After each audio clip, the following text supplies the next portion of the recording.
पंजाब में मुजरिम इंजेक्शन के शिकार अफराद की तादाद 68 तक जा पहुंची। गैर कानूनी तौर पर एक वायल से कहीं इंजेक्शन बनने पर 11 ड्रग इंस्पेक्टर्स मुअत्तल। वज़ीर आला पंजाब ने हेल्थ केयर कमीशन की कारकर्दगी पर भी सवाल उठा दिया। गफलत बरतने वालों के खिलाफ सख्त कार्रवाई का ऐलान भी कर दिया।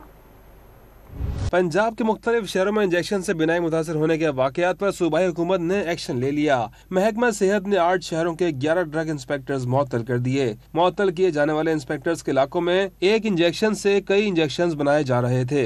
ड्रैप में ड्रग हुकाम के हमरा लाहौर में मेडिसिन डिस्ट्रीब्यूटर के दफ्तर पर छापा मारकर एविस्टीन इंजेक्शन के 110 वायल्स बरामद कर लिए। जराये के मुताबिक डिस्ट्रीब्यूटर्स के दफ्तर से बरामद शुदा इंजेक्शन के sample drug testing lab Lahore इरसाल कर दिए गए हैं, जहां इंजेक्शन की क्वालिटी चेक की जाएगी। निगरान वजीर आला पंजाब ने वाज़ेह किया, गफलत बरतने वालों को नहीं छोड़ा जाएगा। हमारा जो हेल्थ केयर कमीशन है वो कहाँ था, उसको भी जवाब देना पड़ेगा।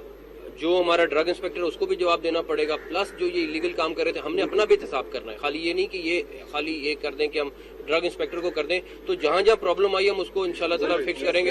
कराची के भी मुख्तलिफ इलाकों में छापा मारकर 400 इंजेक्शन तहवील में ले लिए गए। महकमा सेहत के मुताबिक छापों के लिए टीमें तश्कील दे दी गई हैं।